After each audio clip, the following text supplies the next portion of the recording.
The hardest moment isn't failing, it's realizing nobody is coming to save you. This realization doesn't arrive dramatically. It settles slowly, in quiet moments when messages go unanswered, when encouragement never shows up, when you look around and see that everyone else seems to have support except you. At first, it feels personal. You wonder what you did wrong. You replay conversations. You search for reassurance in places that offer none. This is the emotional weakness most people don't talk about. They don't fear hard work. They fear invisibility.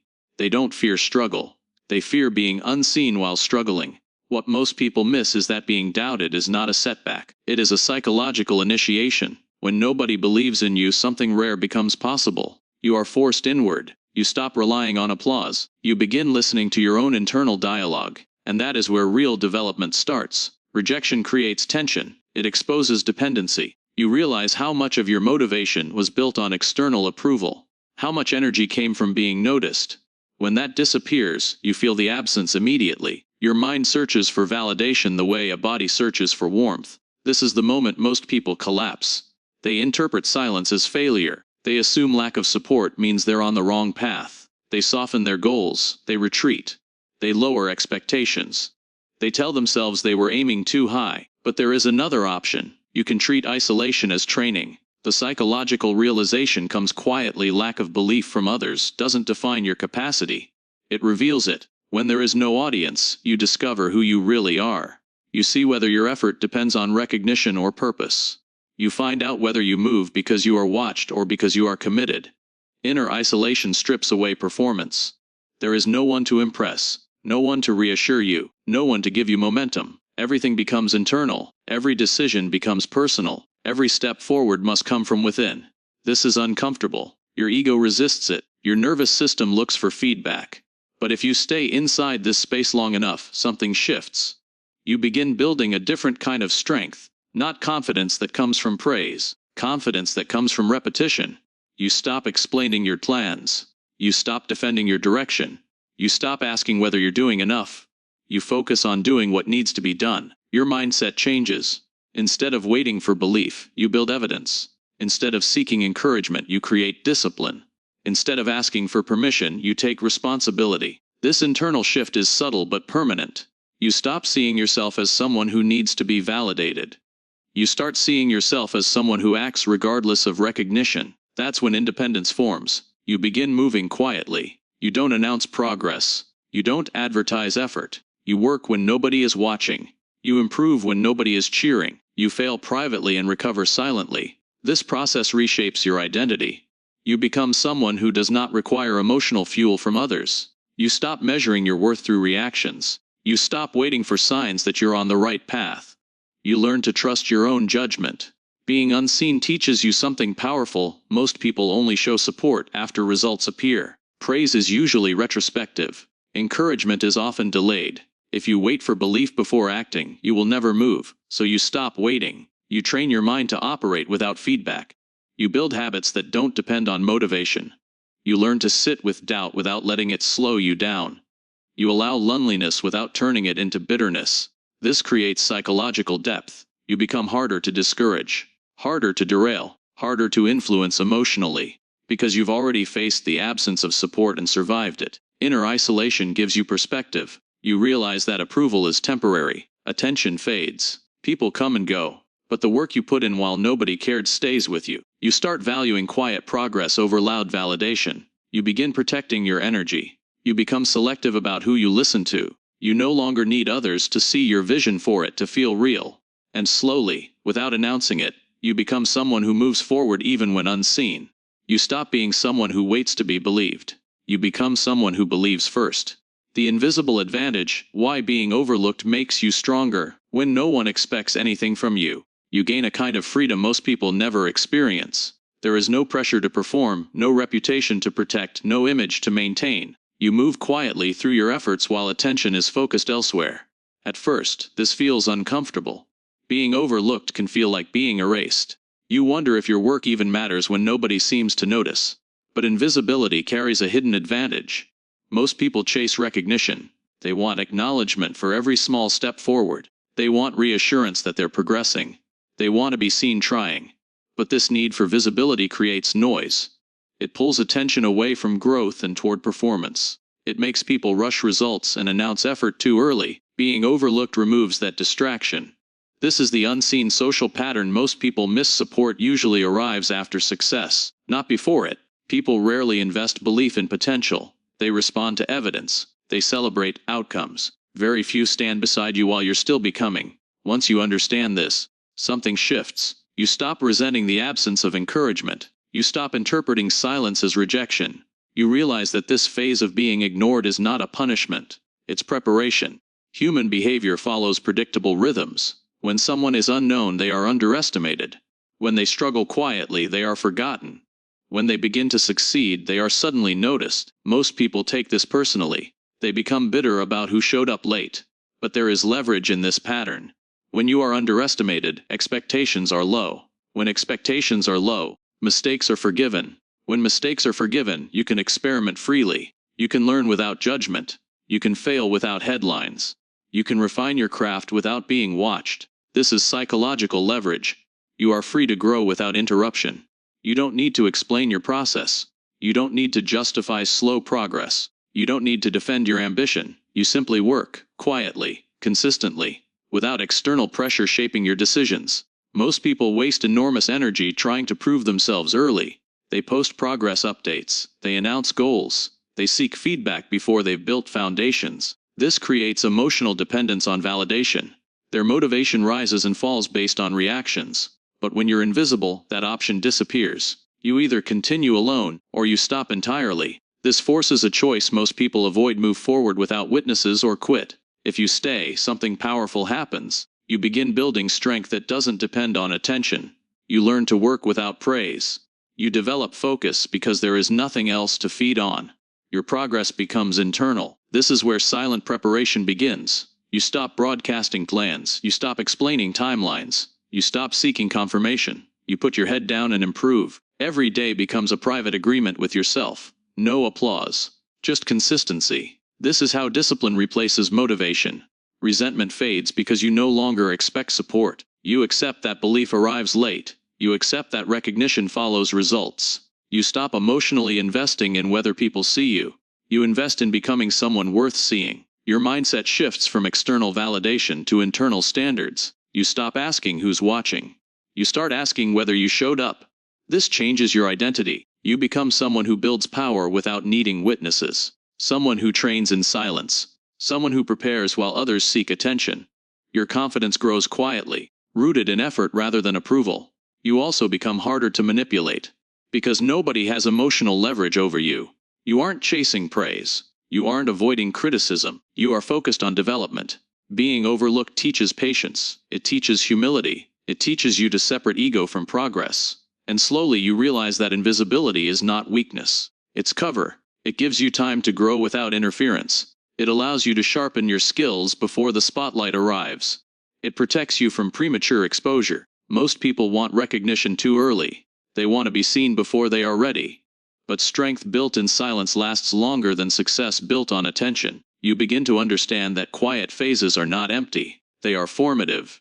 This is where your foundation is laid. This is where you become resilient. This is where you learn to rely on yourself. You stop needing external fuel. You stop waiting for encouragement. You become internally driven. And when people finally notice you, they only see the result.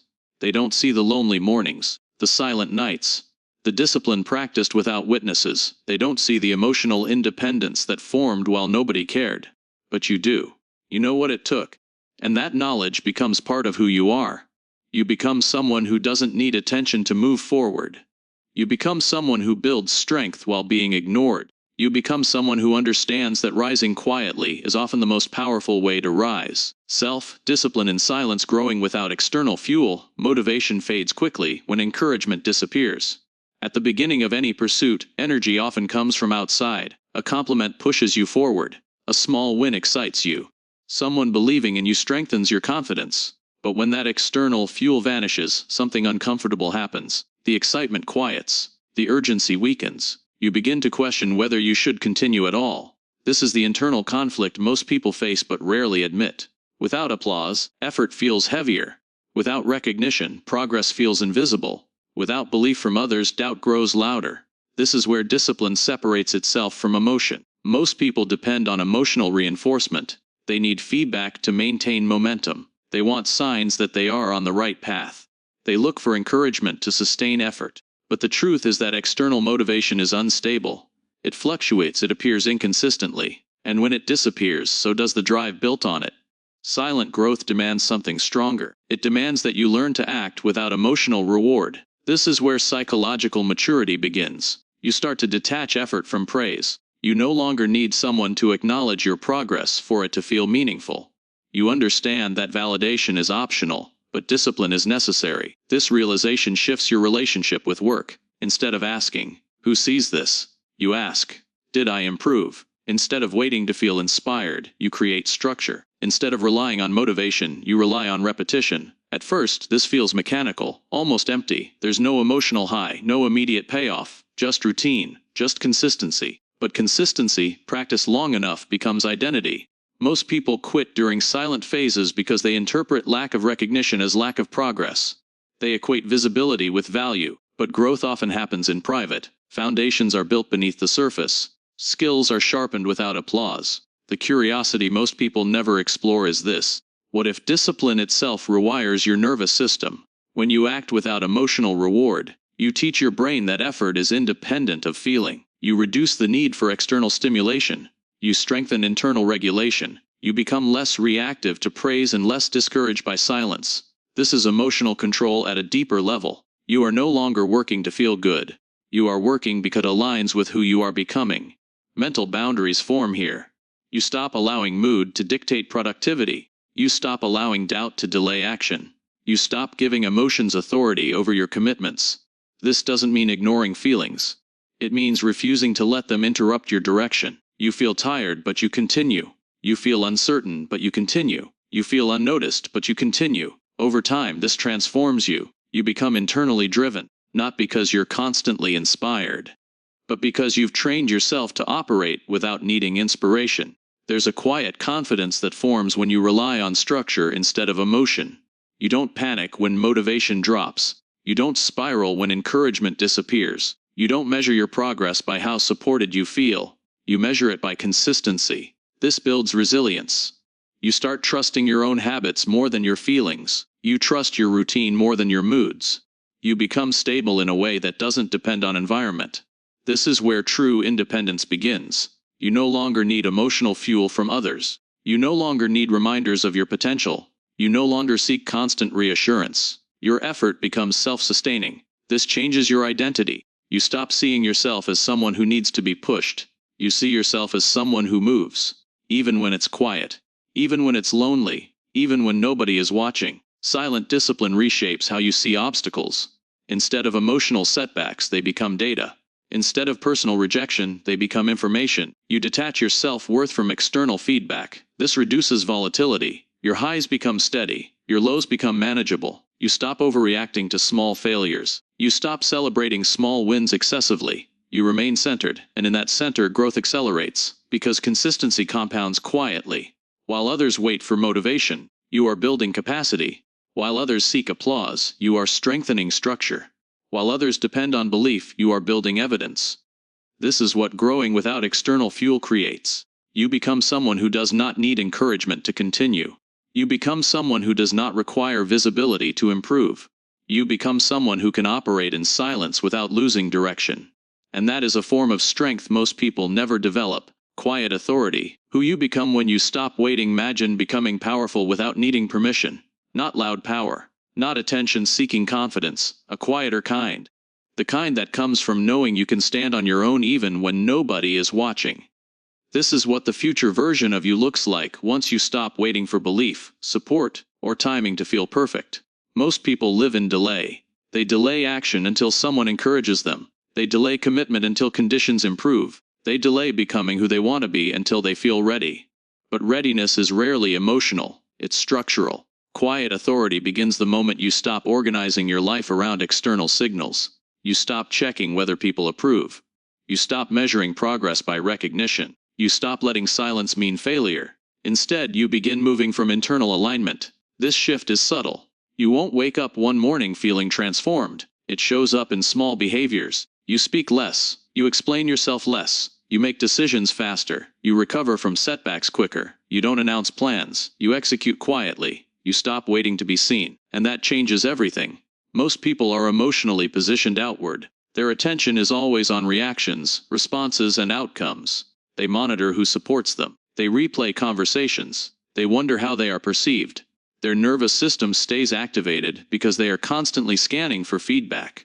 When you detach from that cycle, your attention comes back to you. You stop leaking energy into expectation. You stop chasing emotional resolution. You become present in your own body. Presence is not a technique. It's what happens when your mind is no longer negotiating with the future or replaying the past. You move with awareness. You listen more carefully. You notice details. You stop rushing moments that don't need to be rushed. People feel this. They may not understand it, but they sense the difference. Your energy becomes contained. You don't fill silence unnecessarily. You don't compete for attention. You don't react to every stimulus. Your calm becomes noticeable. This is inner authority. Inner authority isn't dominance. It's self-command. It's knowing that your internal state belongs to you. You don't outsource your mood to circumstances. You don't allow other people's emotions to become your responsibility. You don't surrender clarity just to feel connected. You begin protecting your attention. Attention is power. Wherever it goes, energy follows. Most people give their attention away freely. They let distractions consume them. They let criticism linger. They let praise inflate them. They are constantly being pulled. You stop participating in that. You choose where your attention rests. You choose what deserves emotional access. You become selective. This selectivity creates psychological distance. Not cold distance, intentional distance. You allow people to show who they are without rushing to fix, explain, or adjust. You observe patterns instead of chasing reassurance. You respond instead of react. You stop personalizing things that were never about you. Clarity increases. You start seeing behavior more clearly because emotion is no longer clouding perception. You notice who respects boundaries. You notice who only shows up when it benefits them. You notice where you were previously over-giving or over-explaining. Detachment sharpens awareness. With awareness comes restraint. You no longer feel compelled to fill gaps with words. You no longer feel obligated to justify your choices. You no longer seek agreement to feel secure. You allow misunderstandings to exist. You let silence breathe. This creates a new identity. You become someone who doesn't need to be right loudly. You become someone who doesn't chase validation. You become someone who doesn't negotiate self-worth. Your confidence becomes private. Your discipline becomes visible only through results. Your strength becomes quiet. People begin adjusting around you. Conversations change. Dynamics shift. Not because you demanded respect, but because your presence communicates stability. You are no longer emotionally available on demand. You have boundaries that don't require explanation. This is long-term power, not situational influence, not temporary motivation, sustained inner alignment. You stop being pulled by approval. You stop being driven by fear of missing out. You stop chasing outcomes emotionally. Instead, you operate from structure. Your days become simpler. Your decisions become cleaner. Your reactions become measured. You don't carry unnecessary emotional weight. You don't overthink minor setbacks. You don't let praise inflate your ego. You remain centered. This centering creates consistency, and consistency creates trust. First with yourself, then with others. You trust your ability to handle pressure. You trust your ability to continue without support. You trust your capacity to stay grounded when things become uncertain. That trust becomes your foundation. Identity consolidation happens here. You are no longer someone who waits for belief. You are someone who moves regardless. You are no longer someone who depends on encouragement. You are someone who generates momentum internally. You don't ask whether you're allowed to take space. You take it. You don't wait for the world to acknowledge you. You acknowledge yourself. And at some point, you realize that rising without support was never about proving anything to others. It was about becoming someone who doesn't need permission to become powerful.